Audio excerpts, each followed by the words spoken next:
Great question. I love unsexy businesses.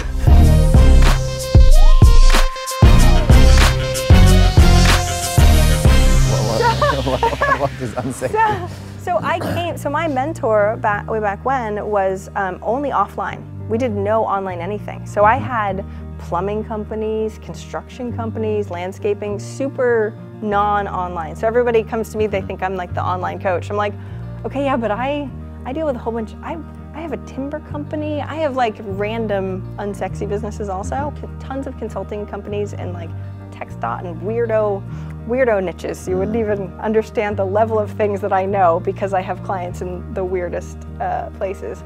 And coaches and stuff like that and online stuff is great, but I really love the people that are providing such a service that when you make a change in their business, it changes everything. I feel the biggest pain when I see people who cannot find their place under the sun.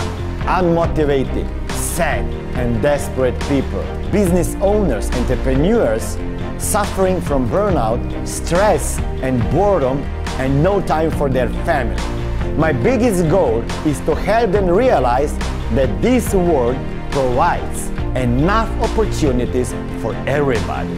I managed to help thousands of people, but I strongly believe that we can do so much more if we unite our knowledge and skills.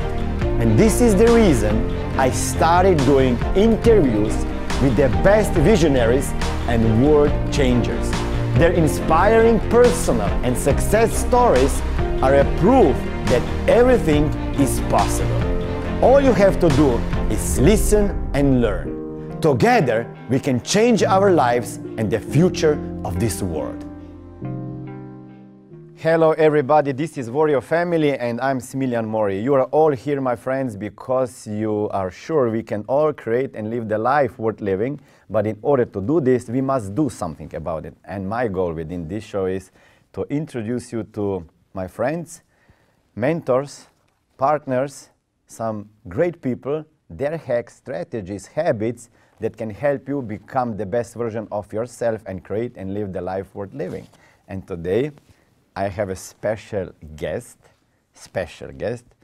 As the CEO of Eventual Millionaire, a business mentoring company, Jaime Masters specializes in creating automated systems and doubling her clients' revenue. She is the author of Eventual Millionaire and a top business coach who is known for getting rock-solid results. Over the past 10 years, she has taught 6- and 7-figure ambitious CEOs, entrepreneurs, and small business owners how to optimize every area of their business, probably life too, like pumping profit into their bottom line, implementing sales funnels to target the perfect customer, and marketing strategies that lead to massive conversations and conversions, all while remembering to love life, and I can see that, and love the journey. Jaime genuinely cares about helping others and loves watching her clients' business grow.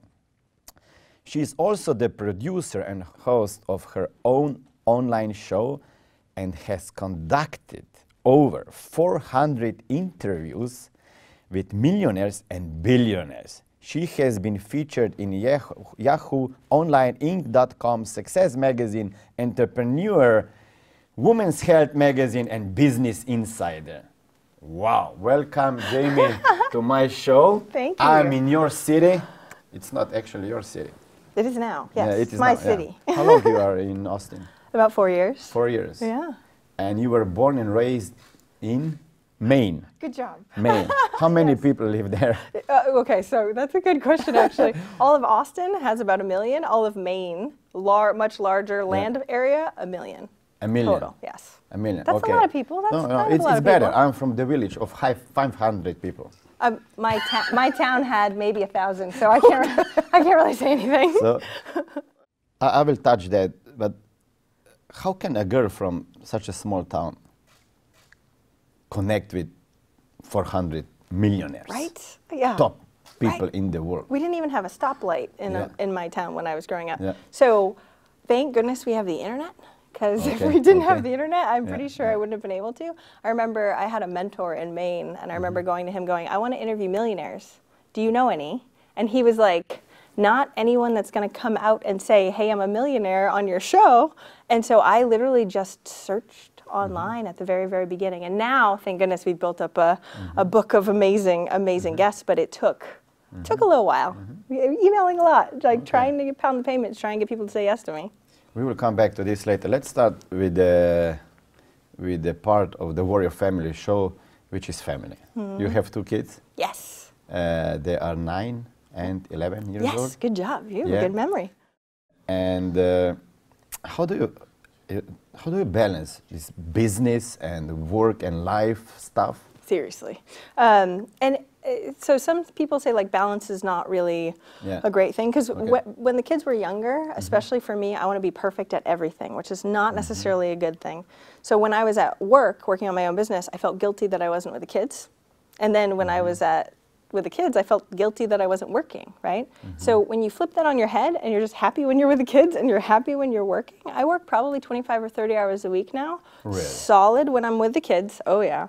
And I'm a single mama. I mean, we have my former husband that takes care of them too, but it's me. Like thankfully, I don't have to do my own laundry. I send that out. I have help, thank goodness. But it is really paying attention to the time that I have, whether it be going all in on business and really trying to be focused and productive and effective, or with the kids. Like we decorated for Halloween last night, like for hours, actually. Looks great. But really going all in no matter what it was is huge. So that way you can enjoy both sides of your life. We will talk about how do you structure your work week and work day a little bit more. But you're a single mom? Yep. You got divorced when? Kids were 5 years ago, yeah. They were like 4 or 5 years old? Yep. What happened? Good question. He was my high school sweetheart, and we're still thankfully amazing friends, because coming out online and being like, by the way, I'm getting divorced and changing my name was interesting when you have an audience. It was really scary for me to come out and say that, but I mean, we grew as humans big time. We were together for 16 years. 16? 16, yeah. You met when you were very young. I was 16 when I met him, yeah. And so it was kind of an interesting transition. We had just grown apart. Now, though, I'm so thankful, because he grew as a human, I grew as a human throughout that. We're better for our kids. We're amazing at co-parenting, actually, surprisingly. And I love his girlfriend. He loves my boyfriend. It works out so far better than I ever, especially because when you're going through the crap, you don't realize that it can be good at the end. You're just like, I can't live like this. What do we do? And 2.5 years of marriage counseling didn't work. So it's not like we didn't really, So you tried to save the marriage? Oh yeah, big time, yeah. I mean, yeah, why wouldn't I?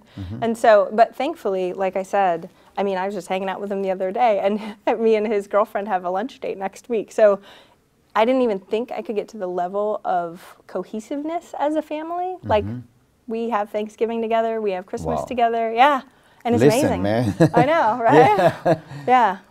I'm really thankful that it worked out so well.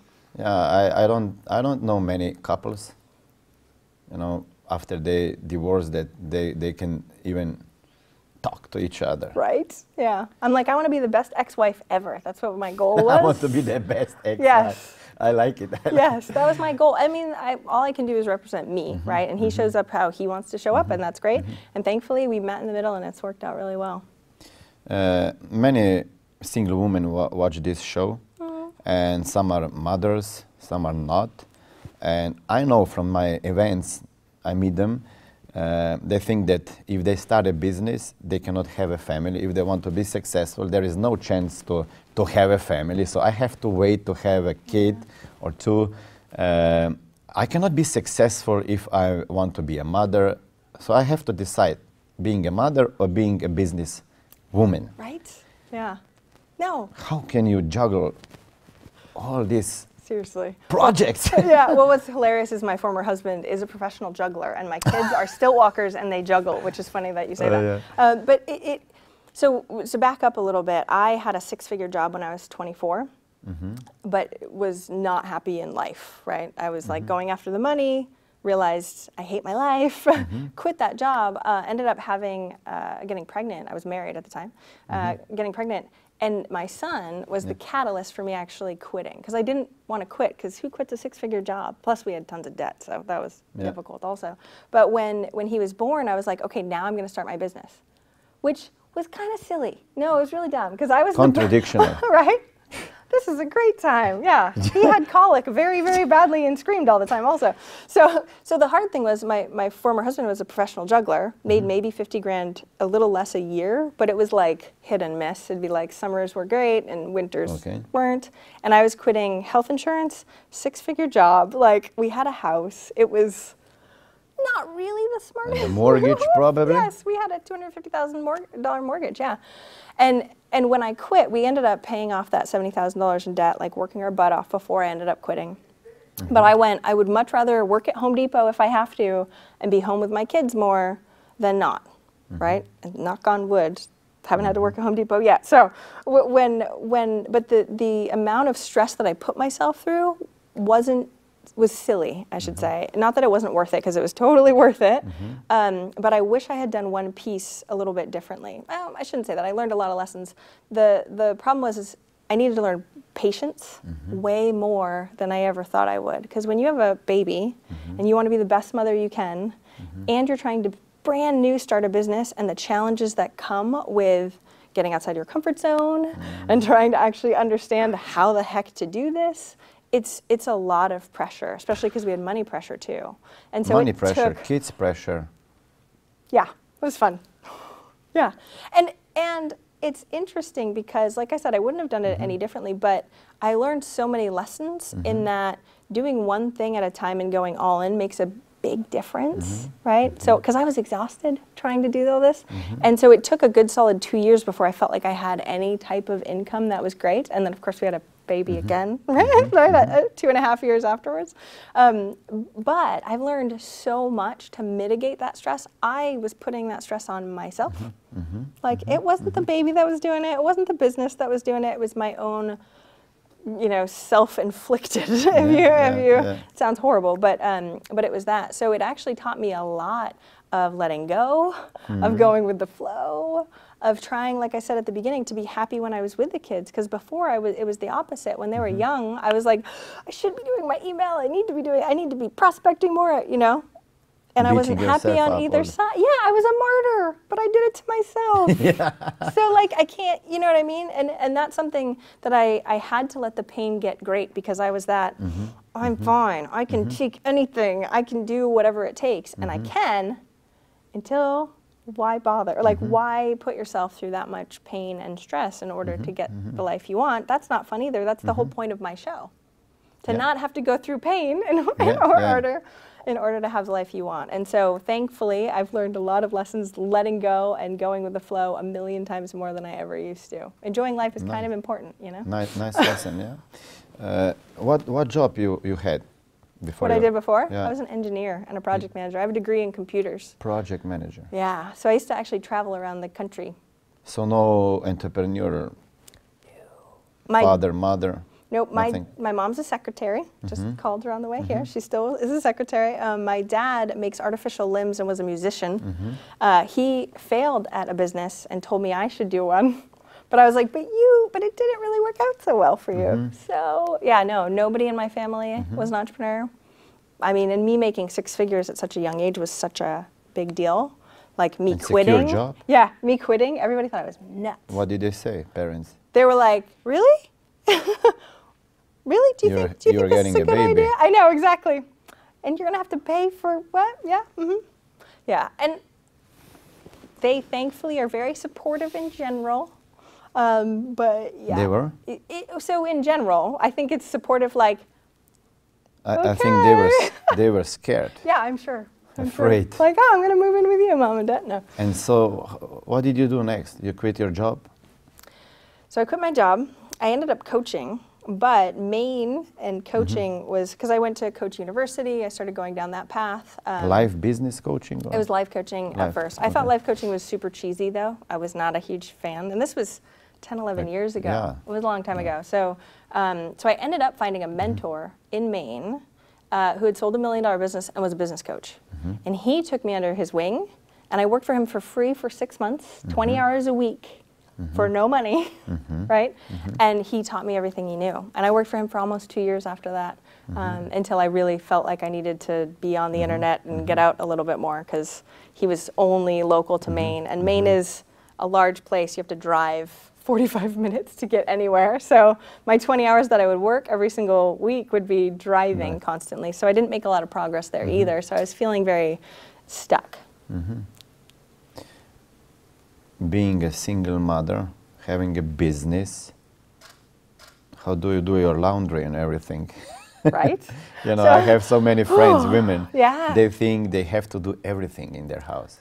I hate cleaning. I hate cooking. So just, I don't hate cooking. I hate cooking when I have to cook. Yeah. Right? Yes. So for 4 years, almost 4 years, I had a personal assistant, and she was at my house 20 to 30 hours every single week, and she helped me out, which was wonderful. Now she had a baby, so she has not come back, which is wonderful. So now I have laundry service, pick up, drop off. I have the cleaning lady who's at my house right now, and it's not that expensive when you actually add it all up, comparatively to the amount of stress. Because I used to be like, children, get the laundry, you know what I mean? The level, the level of what that is not worth it. I want to be able to go, like I'm going to go pick up the kiddos. We're going to go to the Halloween store. We're a little obsessive with Halloween, just so you know, and Christmas. So we're going to the Halloween store afterwards, and the house is going to be clean when we get home.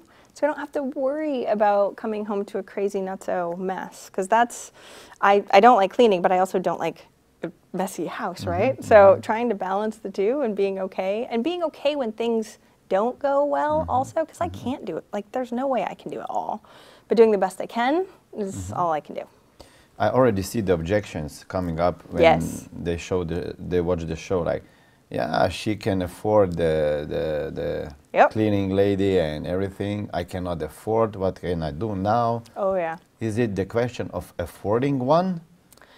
Or is it the That's a great question. priority or something else? Yeah. So I personally think there's a solution to every problem. So even if it is on the cooking side, having somebody in your neighborhood or a friend and you guys switch meals so you don't have to make every meal, there are ways, especially I don't call myself cheap. I am a budgeter. I pay attention. I mean, we were in $70,000 in debt. So we've gone through Dave Ramsey stuff. We've gone through absolutely everything. So I only will pay for something if I find it extremely valuable, right? So I don't have a crazy car because I don't care about crazy cars. I would much rather have my laundry done than a nicer car.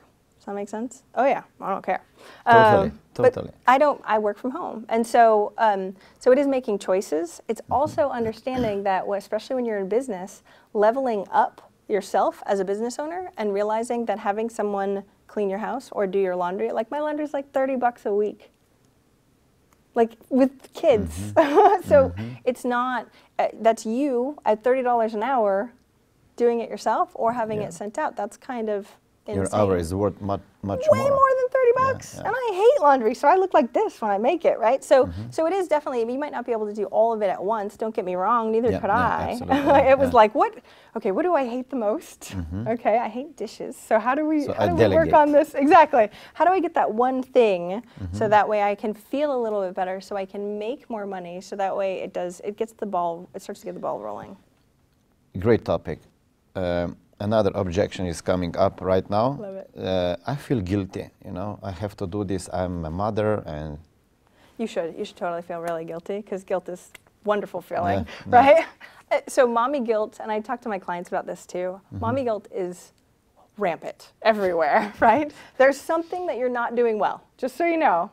Every day. For guys too, exactly. But still, you're always going to be doing something wrong, right? So to me, I would much rather have my children see a joyful mother than a mother riddled with guilt that I should be doing this, I should be doing that, right? That stuff starts to add up and makes you unhappier as a human. It does not help anyone when you feel that way, right? Doesn't help you either. Usually it's like, So it's a work in progress for sure. I meditate every single day. My children know when I don't meditate, because those days that I don't, I definitely have a lot more negative thoughts and guilt.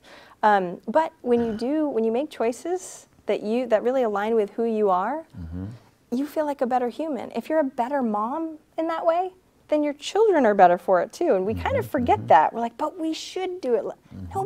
Nobody's writing those rules. There are no shoulds on what is actually real on how you can do it. You can do it however the heck you want.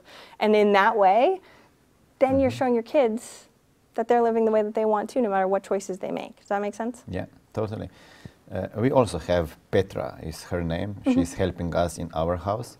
And it took me probably a couple of years to convince my wife to allow somebody to come into the home and help, not her, but us.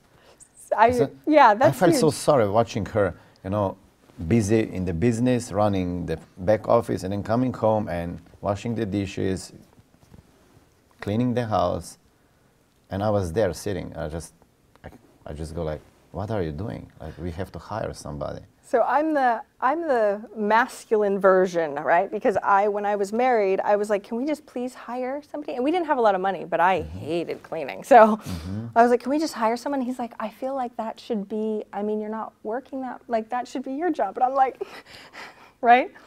We've come to terms now. He knows that I'm like this, right? But on the opposite side, I can tell my male clients how their wives are feeling, because they're like, well, I feel like I should be the perfect mother, which does the cleaning, but it makes them more miserable. So yeah, I've actually had conversations with my clients to be like, okay, so why don't we pose it to your wife like this, and we're gonna find out, like, you get this, she gets this, like, she doesn't want to have to feel guilty on it. She just wants to feel like an amazing mom, right? And that makes her feel like not an amazing mom. But if we can actually switch that paradigm, and be like, this is for me, I want to see you happy. Totally different. Sometimes takes a little while though. How did you convince your wife? I just told her, I said, look, I sold her. I said, we don't have so much time to spend together, and now I'm home and you are cleaning. So it does make sense, It's I know, better logically to it go out doesn't and make have a sense. walk or talk or play with kids. Yeah, because to me, like I was saying before, it's the going all in. And the shirts. Right? Like, I can't really talk to you over there, and I don't want to help, no. But that's to me, it's the commitment, it's the intention behind whatever the activity is that you're doing. So if you like cleaning, feel free. I'm not saying the people that actually enjoy that stuff, but if you don't, why do it? Why spend the precious time that we have on this earth doing stuff you don't like because you're going to feel guilty about it if you don't do it? You mentioned one word that came up. I didn't have intention to ask you this, but I think it's a great topic. You mentioned the word masculine. Yeah. So, like, you run a business. You have these clients that are also men. Yep. Probably half. More men, More actually. men, Yep. so you have to be strong. Yep. Then you are running your employees, so this is also, it requires some part of masculine energy to run it. How do you nurture your soft side? Great question. I see many problems. I think, maybe I'm wrong, there are many women too masculine out there. Yeah. Well, and I could talk about this forever because growing up, especially for the household I was in, like, overachiever was the way that you're supposed to do it. And I saw that men, and I was in tech. I only worked, I was the first female in the network operations center ever. Like, I only worked with guys, and all my friends were guys. So I was like the guy. I did martial arts. I'm a geek. I watch comic book shows. You know what I mean? I was like the guy. One of my old coworkers way back when, which I used to be really proud of this comment. He goes, Jamie, you're like a guy except with girl parts. And I was like, how do you know I have girl parts? And he was like, yeah, right? So I can joke with the best of them. Dirty joke, like, I swear all the time, like, I can do that. Yeah. And when it came to, okay, my business is doing well, how do I actually tap into the feminine? Because I was like, I don't really have a lot of feminine, or so I thought. I was like, I am one of the dudes. I didn't even have a lot of girlfriends because I couldn't hang out with them, right? Yeah. And this was probably about 6-7 years ago. And so now, trying to tap into that side, because I had thought it was not as worth, you know what I mean? So the masculine is very looked at as, oh, you're an overachiever, you're getting things done, like, you don't have emotions, so you're not all over the place. It was always a benefit, right? And so I thought, and unfortunately, I used to think this way, I'd be like, emotions, silly girl stuff, I'm not like that, I'm cool, right? So it's taken a lot of reading, a lot of hanging out with women and understanding how the feminine is to be, and meditating, to tell you the truth, and being more in my body as a female, going like, yeah, I am a female with female parts. I am a female. And it's actually helped me tap in and go with the flow a lot more, because I think I was running my family also like I was supposed to, like I was militant, you know what I mean? Yeah. And it wasn't allowing me to let go. It wasn't allowing me to go with the flow and understand that emotions were totally okay. And so it's been a work in progress, believe me. And dancing more, I thought dancing was stupid before. It's really been a change of who I am as a human, because I rejected it before for such a long time. So you can still be a leader with the feminine energy. That's always the goal, right? Yeah, I mean, and that's the thing that I think is really important. And I work with women too, and a lot of the women that I work with have masculine tendencies also too, And so it's this give and take and play, because I'm actually, a lot of my friends are a lot more feminine than me, and I used to be like, okay, like, this is so uncomfortable for me, so uncomfortable. But that's just my resistance to it. And it's silly the way that I was really resisting who I really am, because I am like that. I dance in the kitchen every single day just about now, whereas before I was like, no, that's not what you do, right? So it changes who you are as you start to open up a little bit more to that. And I think, especially for females, really understanding that pulling into the feminine will actually help them, not hurt them in this workforce. You don't have to be like one of the guys. You can still stand your ground. You can still think the way that you want to think. You can actually deepen your intuition and understand what that is a little bit better. We have such there's some great books about the male brain and the female brain. We can see things in a different way than men usually do. I have to coach men and women differently also. Women are a lot more all over. The men are like, you tell them what to do. As long as they believe you, they'll go do it.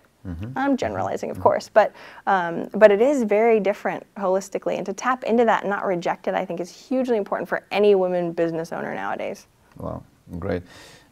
You have 2 kids. What do you think about the traditional school system and the values that they should learn now?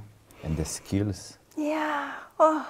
Well, one of the reasons why we moved to Austin, my kids, really smart, were really a big fish in a small pond there. We moved here and we went into a charter school at first, but we found an entrepreneur kids school. And before we went to this one, we looked at a bunch of them.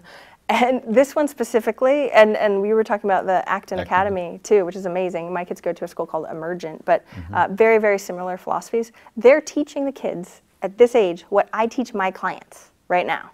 And I go, if I learn this stuff, like about failure, about pushing through, like my kids have only been in the school a couple months, and the difference in contrast of them as children, because my son, brilliant, like really high IQ, but socially awkward, right? They're both stilt walkers and crazy. My household is just interesting. But he used to cry every day going into school because his teacher made him feel dumb. Like, and again, it's on both sides. I don't blame any of the teachers there or anything like that. But this school, he goes, there was the first week of school, and I was like, so, how's school? He goes, oh, there's one thing I hated. And I was like, oh, that's how we're going to start now. The one thing you hated. All right, what was the one thing you hated? He goes, recess. I'm like, because he loved school. Their #1 goal is that kids love learning. Because if they love how to learn, they'll be forever learners instead of being set up for this is how you do it, and you have to make these certain grades. The schools that he's in, I mean, they don't have grades. They don't have teachers. They don't have homework. They're learning what they want. So the first week was learning how to do a documentary. He came home and was like, I want to edit videos for you now. And I was like, really? Okay, I will pay you to edit videos for me. Go ahead. Smart. He spent 6 hours that night making a whole video for me. No homework, but he was so excited. He learned so much, more than heck, probably I know on video editing, to tell you the truth. But he was really, really engaged and really passionate about that. And that's how that school works. Like, they go based on, what do you actually like doing? How can we engage you more within that? And they achieve 2-3 times faster in their own learning because of that. How amazing. I can't even imagine what that would be like for me. I wish we have school like this in my country. Right. Yeah. I mean, I was looking at beforehand, because even the regular school systems around here, if you take them out for too long, like if I were to want to travel with them out of the country for at least a month, you would get in trouble. Like the school would be mad at you for taking them to see the world, which is silly, right? Very silly. Yeah, and so that's why one of the other reasons why we wanted the school. You can take them out as long as you want. Like, oh, really? Should we see the world or should we be stuck in school hating math? Awesome, right? Makes a huge difference. And if we can really build up the kiddos the way that we wish we were, I can only imagine what the whole world will look like later, you know? Absolutely. How many people you have on the team? I have 4. 4? Yeah. So how do you structure your day? Yeah, you said I work only 25 hours. Yes, most of the time. So most, yeah, okay. So kiddos to school. Yeah. And this is the new school, so I have an office now that's close to their school. But I wake up in the morning, early, at 6:30-ish, okay. depending. If it's a school day, 6:30, sleep in a little on the weekends. But me and my son meditate together, actually, every morning. Wow. So when I meditate with him, it's usually only like 10 minutes. But, yeah, but 10 minutes. Still, it's pretty good. It's a lot. Sometimes I'll put 15 and not tell him, and he'll just do 15 and not realize. Yeah. But so we do that, get them ready, and I actually have rules for the children in the morning, because I am all about effectiveness and efficiency. Probably too much. I have crazy weirdo systems. No, so the I kids. think this is important. Well, and that's the thing. Being a single mom, like I'm the only one that's got to get the kids out the door every day and feed the dogs, and you know. And so the kids, we have a pact. They have to have their lunches made, their clothes on, their shoes on, all that stuff. Brush teeth before they're allowed to watch videos. Sorry. Yes. Do you have any system for them to do all of this? I have. It was written down. It is written down. It was. Now we've been doing it for years. Okay. So, okay. Well, like shoes have to be tied by yourself. Everything. So many to-dos. Yes, and then they're allowed to watch videos. So I sleep in. I sleep late. They wake up earlier than I do. I set their alarms earlier than me because I can get ready faster than they can. Nice. Yeah. So they're all set and they want to watch videos. So they end up waking up earlier on purpose, so that way they can watch videos, so they can get their stuff ready during the day. I'm very proud of this one because I wake up, I come out, I'm like, everybody's ready. Awesome. Finn, you want to go meditate? He's like, yep. We go and meditate, have my coffee, get ready, and then head out the door. Which again, creates that, because it used to be the opposite. It used to be me waking them up, me going, get this, get that, get this. How we do. Do you have to do this? Oh. You are tired. Yes, by the time you go to work, I know you're like. Now you have to go to work. Yeah, no, great, ready, go. My coffee hasn't kicked in yet, right? So being able to set that up and going, hey, you can have your reward, but you can't if you don't, makes a huge difference. Smart. I know, right? Try and finagle all so these things. So they get a reward to watch a video before they leave the home. And they want to wake up earlier. Like my son used to wake up at 5 o'clock in the morning, so he'd get ready and then watch videos. I'm like, feel free, have fun, just get enough sleep. We'll be fine. I think this can be a breakthrough for me. Really, because I always say no video in the morning. No cartoons in the morning. Yes, because maybe, they won't do the stuff, exactly. Maybe yes, if you are ready, with shoes tight. Exactly. Your back on your shoulder. That's what they used to do. And you're waiting. And that is what they used to do, because they had to have their lunches. And I pay them to do their lunches, because I hate making lunches too, so I pay them to do their own lunches the night before. Yeah, now I have systems like crazy. So you take them to school, and then what? So that now I'm going into the office and working from there. So I batch as much as I possibly can. I usually have all my meetings from 10 to 3. So Monday is my meeting day. I have my masterminds and that sort of thing. Tuesday is my coaching day.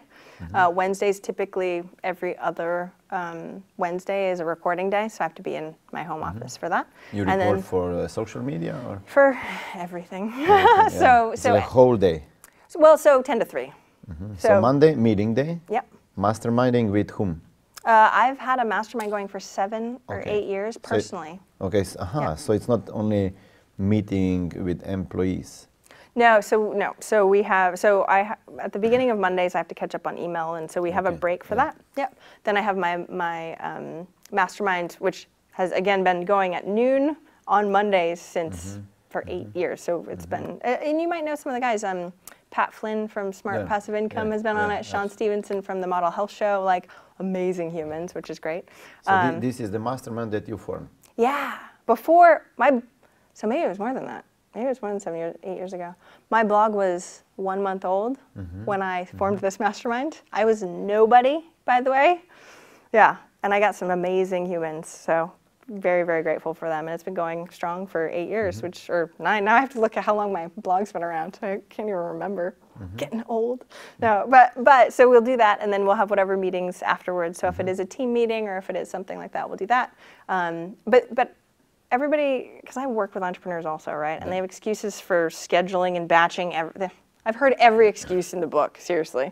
But when we actually go through piece by piece and go, oh, what are you doing then? What are you doing then? It's the gaps between like meetings and stuff like that you don't know what to do with yourself, and you almost get nothing done, and it's wasted time. So trying to be as effective with my time. So for our interviews, so I do interviews for my show. We batch them once a month. We do 5 interviews on one day. Another time, so you're an exception. Oh, so thank you very much. I know, much. this normally doesn't happen, but typically we'll batch on Wednesday. To get you on this. we have lots of Many gates. gatekeepers. We have lots of gates on purpose. I have a wait list. I told you, you beat out all the wait list because we batch when I'm on shows too, and we make them go on our schedule. So I know, we're not very nice sometimes, but it works really well. But you know, this is where you are right now. Well, and it was after 400 interviews. Even before that, it was like that though too, because it would be I need to I only have so much time, so I have to prioritize everything. So when someone asks me on their show, I have to go. Nothing against whoever's running, because I remember I had almost no audience, and people said yes to me, and I'm like, I have no idea why people say yes, but great. But we'd have to go, well, okay, give us all the numbers. Let's make sure. We'll try and prioritize it. So we have a wait list, so that way, as soon as a spot opens, we can put someone in. You know, so it's just we're just trying to be a lot more effective with the amount of time that we've got. I mean, I'm pre-planned for a long period of time, but that's what makes it so I can go to the Halloween store with the kiddos because I know everything else is mostly taken care of. Any productivity tips that you can share from? So I love productivity tips. So I have like things like Boomerang for your email. I think that's a wonderful tip. But most of it is just being more aware, right? I have my clients, and I hate this. So, and I don't know if you guys have done this either, but I have my clients toggle, so time track all of their time. And I've had coaches do this for me, and I hate it. So I get it. My clients hate it. This is only on the stationary computer. I know. I have it on my phone. No, you can do it on everything. Yeah. Can you spell it? Yeah, TOGGL.com. TOGGL. Yeah. So if you use Toggle, or you can use Rescue Time, that's That's for the for the desktop. Yep. My goal though for time tracking is to get really aware, hyper aware of how you're using your time. So even going restroom breaks, I have my clients tell me how long are you on your phone. But when you actually get really, really aware of what you're doing versus what you aren't, I mean, we've even time tracked how long specific clients take out of my time. Like, is this a high needs client or is this not? How, right? Because and I don't want to live like every second it has to be perfect, right? That's where the flow comes in. But knowing what you should be doing, and what's worth your time, and really getting outside of your comfort zone, that time is way more worth it than me just sitting in email again. So it's that. The only reason why I care so much about the time tracking is because you can be that overview, right? You can work on your time instead of in your time, right? Just like with business. And so when you're looking at it that way, and you can have a fresh set of eyes to look on what you're doing, I love having eye-opening moments with my clients where they're like, oh yeah. I see now. Yeah, pain. Oh, all right. Maybe I should change something. No, it's not easy to track how you spend your time, because then you see that you are doing nothing. I was sitting in traffic coming here. I'm like, wow, I didn't realize how much time I was. But I was listening to podcast interviews and calling Leilani, and you know what I mean? So it's just only working 25 hours when I have the kids. So when my former husband has the kids, I will work all day long because I love to work, don't get me wrong. But I just want to make sure I'm present when I'm with the kids as much as humanly possible, because it's that presence that makes a difference, whether it be in the business or not. Absolutely. What are some of the strategies that you teach your clients? How to deal with the workload? Oh, okay. Yeah. Yeah, because there's always too much. Let's talk later about how to hire a team. Well, so holistically, when I go in and I talk to somebody on the phone with a business, 6-7 figure business, they're doing really well, right? These are successful people already, so they know what they're doing to a point, but they don't see the gaps, right? So when I try and go in, I look at holistically, if I were them, what would I do? And you can usually see whether it be leveling up the marketing tactics that are working. I call it low-hanging fruit. So as soon as we come in, I usually work with clients for 6 months to a year. But at the beginning, I go, yeah, for one-on-one ones, yes. Mastermind's different, all that fun stuff. And I have other programs. But for one-on-one, so at the very beginning, we go over what is the most bang for our buck at the beginning. And a lot of times, it's going through that time tracking results and going, ooh, you were doing all this. You need to give that to one of your team members. Oh wait, that team member is not good. Like you can go through, and as you go through the overview, you can see the little hinges that are not working, right? They're too squeaky. You have to fix that. And those small tweaks make a huge difference in what they're doing. Does that make sense? So Absolutely. you can actually go, oh, now I have tons more time because I delegated more because we're in it so much it's hard to see. Or I made so much more money because all I did was double this. And it seems so simple. I mean, business coaching to me is not rocket science. I mean, yes, there's strategy and stuff like that, but a lot of the times a business coach will come in and just look holistically and go, oh, do more of this, but you don't have time? Well, then you have to do this, right? And it's just moving things around pretty simply. And then, of course, we do the goal setting, and we really go after that stuff, too. And I love copywriting and marketing and that stuff, too.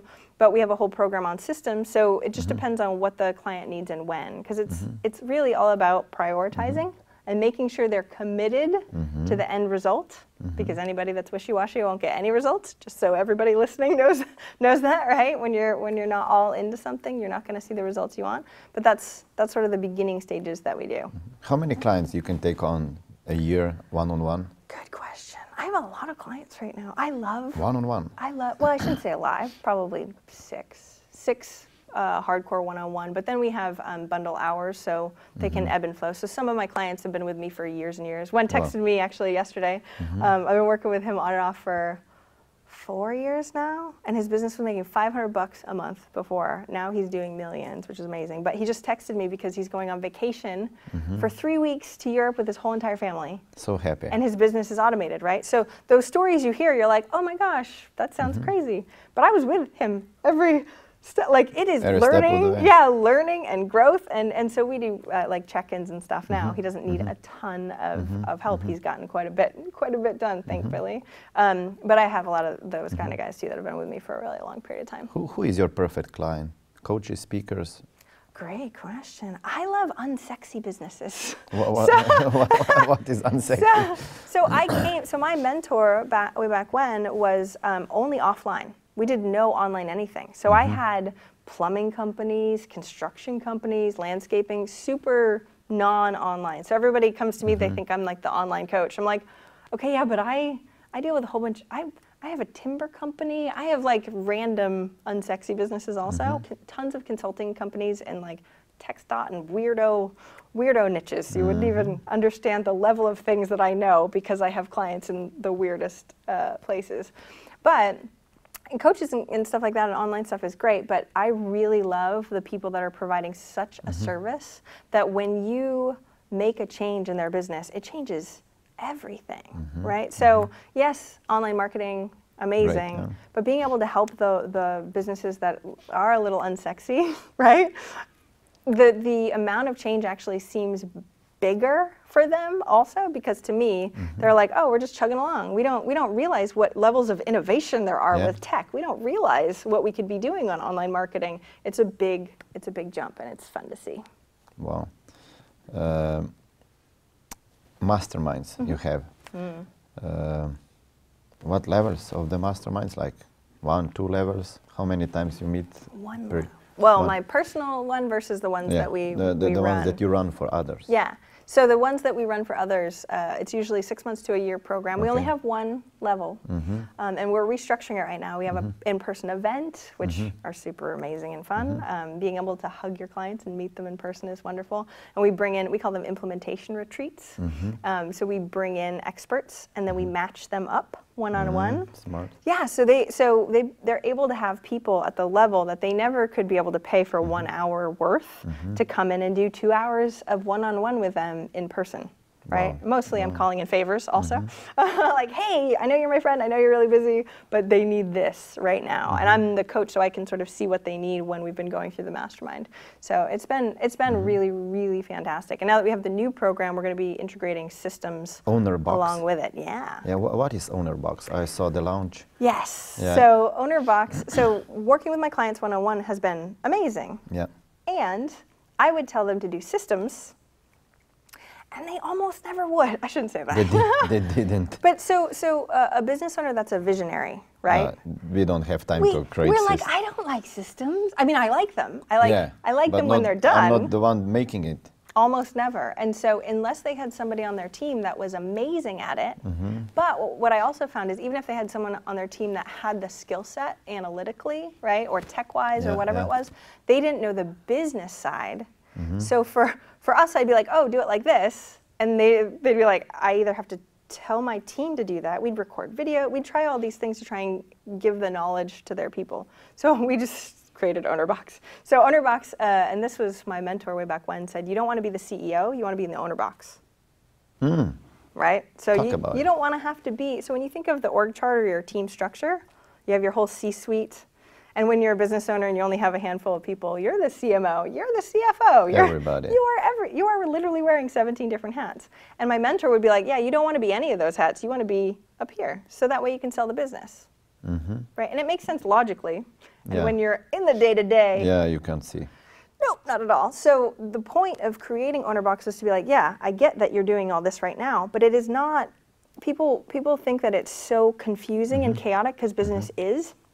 But it's not. It's very simplistic. It's not easy in any way, right? But when you look at your team structure, and I work with a lot of clients in this, and this is part of Owner Box also, of figuring out who on your team is the right hand. So you've chatted with Leilani quite often, haven't you? So she's my right hand. Yes, she lives here in Austin too. She's amazing. So we call her the operator. So I am the owner. She's the operator. And when we have people go through Owner Box, we have somebody choose who is the operator. Somebody that not only can know the tech and really own the systems, because the owner does not want to, but they go through our program, and I teach the owners, Leilani teaches the operators, and she'll do the whole entire implementation with them based on the business tactics though too. So like if we know that after we onboard a new client, they're super excited, 3 weeks after that we should be asking for a referral, then you put in the system that you automatically ask for a referral at that time. So that way you don't have to go, oh shoot, we have to ask for referrals again, right? And keep thinking we're solving problems over and over and over again and killing ourselves in the process. Yes. Yeah. As an owner going, but I just have to, right? And instead, and I liken it to if you're running but falling on your face all the time, right? You're about to hit your face, and you can't live like that. So you have to actually start understanding the system side, so you can actually start being able to be the captain of the ship and see where you're going before just hitting the ground and falling on your face, right?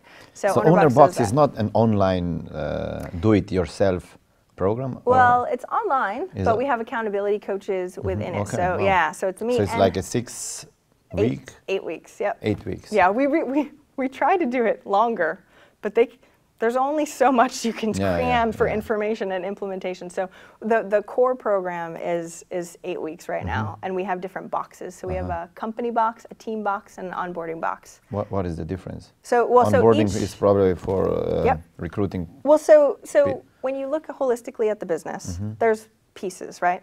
But what we care about on the system side is we need ROI back quickly. Otherwise, there's no point in writing a bazillion SOPs for stuff you barely ever do. That's silly, right? We only have so much time. So we want to 80-20 the systems process, right? So we want to go, okay, these are the systems that are important. Well, if I tweak the top 3 or the top 10, right, if I have enough availability and capacity, then that will make a difference with the time that I actually get back, and then I can work on the rest of them, right? And so what we've tried to do is we've prioritized the systems. So when we go through the company box, we make them create a dashboard so they have one place to put everything. One place, right? So where is everything? Oh, it's here. oh, who knew, cool. right? Yeah, so when you start going through, it's those little things that really make a huge difference. And of course, we give scripts and templates to try and make it as easy as humanly possible. But when you look at those core pieces, that's what will get you back more time. And we found that onboarding is one of the core ones that people do okay, but when you have it systemized end to end, you can automate a lot of it. You can have folders created automatically with Zapier and all sorts of stuff nowadays. And we don't go to crazy levels in the first foundational piece, but then being able to go, oh, I feel like that one I can put in a box over there for now, and I can get my time back, and I can not worry about every other thing hitting me in the face because there's an urgent issue. What are some of the activities that entrepreneurs should perform? Depends on different levels of income they are, or they aspire to go to the next level. Like there is probably not the same shit you have to do every day. Yep. When you are at zero, yes. You're starting out, and then you want to scale to 250. Yep. So to me, at the very, very beginning, it's all about growth. It's all about marketing and sales, right? So until about 150,000-ish. And this is for service professionals. It depends, e-com and stuff like that's different, depending on your margins. But up to 150, you can be a one-man show-ish with contractors and stuff like that up to 150. But you need to get really, really good on what your core offer is and how to market and sell it. So that way you have enough revenue, because no point in talking about teams if you can't pay for anyone, right? Yeah. And so, and this is what I did at first, so I can't say that, you know, I did it right at all. Yeah, so you learned along the way. I learned a lot, as we all do, but I'm trying to go, it doesn't have to be this difficult. I hired VAs, or I hired people that weren't at the level that they probably should be, and then I didn't trust to delegate to them, and I micromanaged, and then they feel like they're crazy. So you hire and then you manage them. Yeah, and then I'm like, now I feel like I'm spending more time just talking to the other people and getting nothing done. Is this you? Seriously, right? And everyone's like, ah. But that piece, though, like you said, is making sure that you have the funds enough to hire. When you hire, you want to hire someone that is very, very good for that role. Because as a small business owner, we can't have people that are at C level because we don't have the capacity to train them, because we suck at that too, right? A lot of times we suck at training. We're like, they'll get it. It's fine. They'll figure it out themselves. Or in 5 minutes. Yeah. This is the vision. That's it. I delegate it. Yeah. Well, and that's the thing. My mentor used to talk about abdicate versus delegate all the time. And I don't think we understand that not everybody has an entrepreneurial mindset. They're not going to just figure it out themselves, right? Even in our program, the way that we talk to an owner versus an operator is different. An owner has more of a global view. I'm visual, so we show in pictures for all the owners. For the operators, they're a lot more analytical. They're a logical type learning style, so we have a syllabus for them. Okay. So we have everything laid out differently because it's different. We're like a translation program between the two, right? Yeah. And so when you're looking at the way somebody learns, as entrepreneurs, we just assume everyone's like us. Just take it and run. That's what the heck? Why are they not doing it, right? And then they're like, I can't hire good help, right? Like nobody's as good as me, which is not true in any way, but they're now believing that because they're not good managers either, or not good at hiring. What tools do you use for recruiting people, or you recommend? So I actually got my job way back when from being part of a recruiting agency, and I was like, the amount of money they charge is insane. So I started trying to learn it on my own. We actually have a hiring guide. I think it's eventualmillionaire.com/hiring for that one. For free? For free. Oh, it's a millionaire's hiring guide. So we went through and asked all the millionaires, because everybody has this problem, all the millionaires, what do you do in order to hire? Because the tough thing is that if you're growing fast, you're like, ooh, I need to get better and learn how to hire because I'm the one doing it. But if you're hiring one here, one there, you don't even have enough time to learn how to hire, and that's a whole different skill set, right? And so we put in place on the hiring guide, it's quite lengthy, but very important because it'll go through the process that millionaires have used from their pain on hiring, like now using a DISC assessment or some form of Kolbe assessment. There's a bazillion types. It depends on which one. I've hired with Culture Index before. I use DISC. I'm an assessment queen. I like way too many assessments, I think. So which one? So DISC is free online. Yeah. That one's usually pretty easy. I like the Kolbe assessment a lot. Though if we went by the way that Colby said, I shouldn't have hired Leilani for this position, and she's amazing. So it's not always, I mean, they're not always perfect, but what they're going to do is they're going to give you an unbiased view so you can fact check, because what we have a tendency to do as entrepreneurs, they're amazing, right? Or, and a lot of the times we get super excited and then we just hire and go, we didn't train them. So having a test, so having an assessment first and then having some form of test. So I love it if my people can hire them on a project basis, if possible, especially if it's a higher level piece. Sometimes if it's a lower level one, they'll do it for free as like the project if you keep it short. You send one email that says the exact same thing to all of the candidates. So that way the interpretation matters, right? Say you can ask whatever questions you want, let me know, and then see what comes back, right? And so they're all on a level playing field, but also trying to make sure that it doesn't take too long. I've had clients that we've asked to have them as contractors first, and then they flake out as contractors, and they're like, I'm so thankful I didn't hire them as an employee because they sucked, right? And that amount of time to hire, onboard, W-2, all that stuff, and then fire, and then find somebody else. Takes time. Is opportunity cost is insane, and so it's tough. Let me guess your Colby. Do you know? Oh, I'm trying to remember. Yeah, I think so. I think you are pretty high on Quick Start. Yeah, just a little bit. I'm an 8 on Quick Start. Yeah, I should say like 8. It's not 6, not 7, 8. Yep. I'm 10. Are you really? I'm crazy. That exists? Yes. I didn't even know that existed. Dan Sullivan is 10. Is he really? And I'm 10. When he saw my Colby index, he wanted to meet me in Toronto. No, in Vancouver. Because you're so rare. Yeah. I can only imagine what your team is like that you work with. I'm not the guys probably love you. No. They can go crazy. I love it.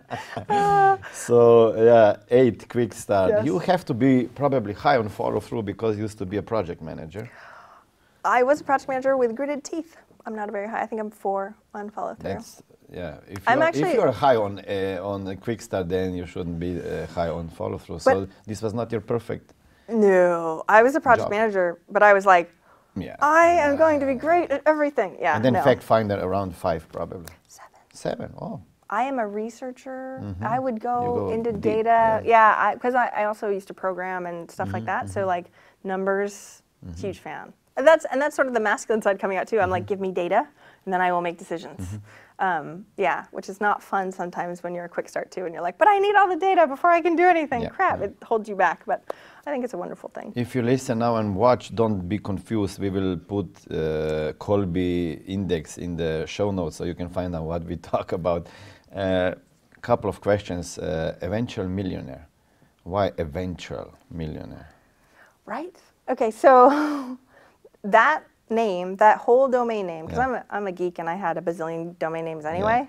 I mean, I worked at an internet company when I was 16, and so I just scoop up domain names. So I came up with that one when I was in $70,000 in debt.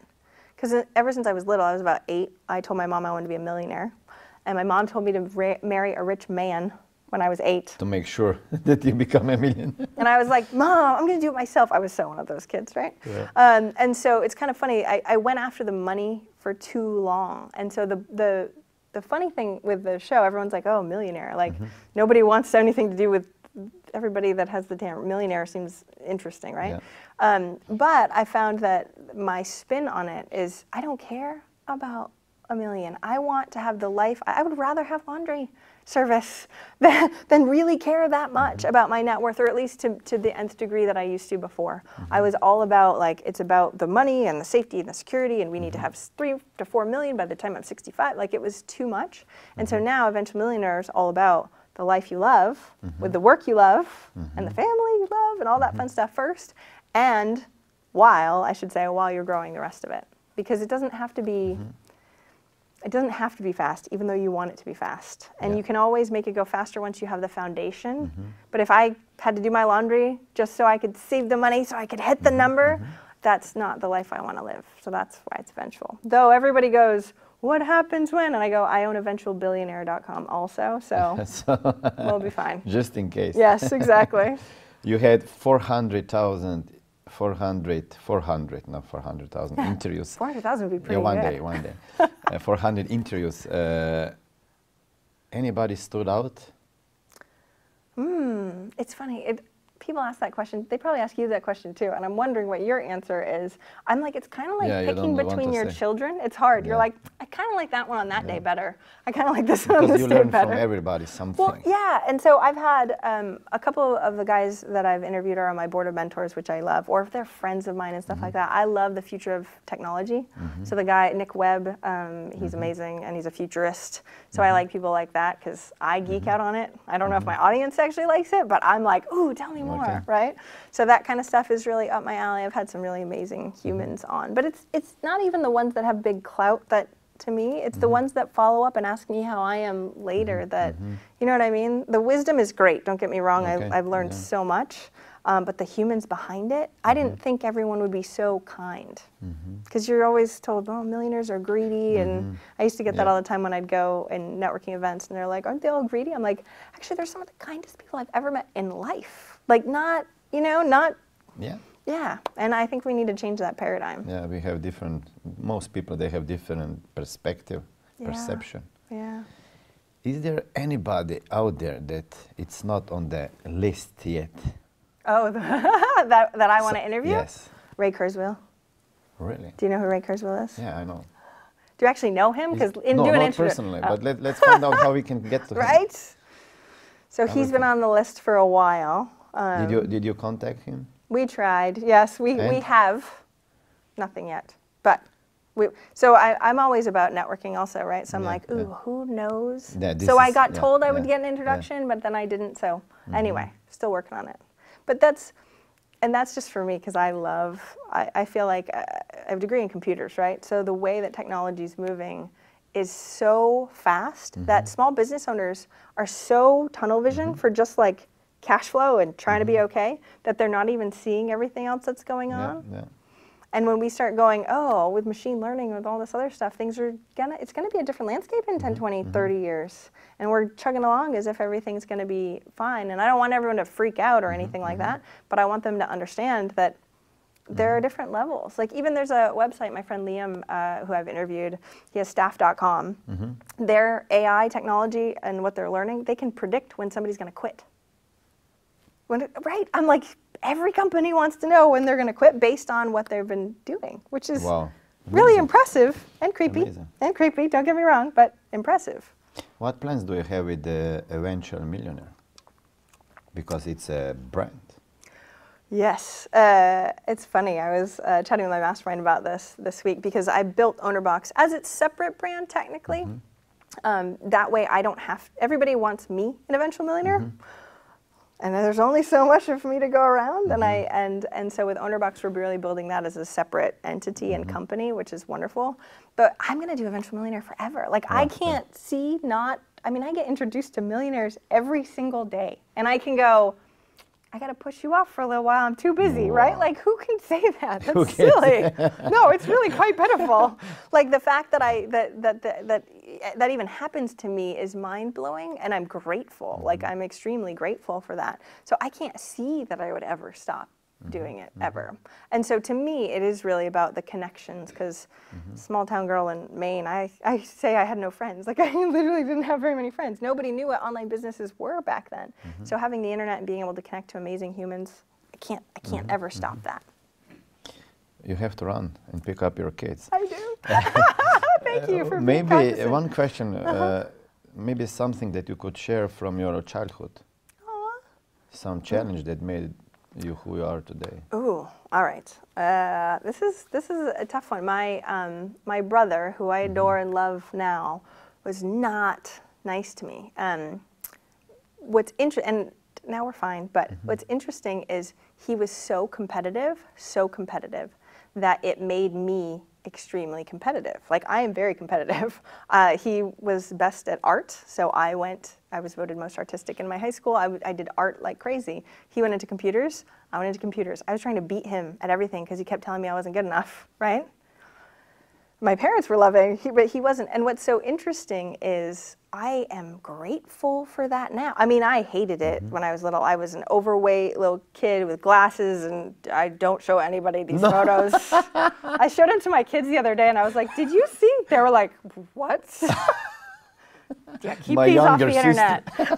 Off the internet. No, nobody can see them. You have to pass all the gates before you can see those photos. But it hurt when I was a kid. And I've thanked him now because I don't think I had a pretty good growing up life, and I don't think I ever would have been such a high achiever and really gone after what I thought I could if I didn't have that being pushed down part. So we sometimes forget that, like, oh, it was horrible, but it built me to who I am today, and I'm grateful for it. And he didn't know. He was just trying to make himself feel better then too. You know what I mean? We're all doing the best we can with what we have. And so it's really, perspective is a wonderful thing. And it's nice to be able to see the perspective now going, he actually helped me become the person I am because of it. So, yeah. Great. Last question, I call it power message or last message. Just pretend you had only 5 seconds to live.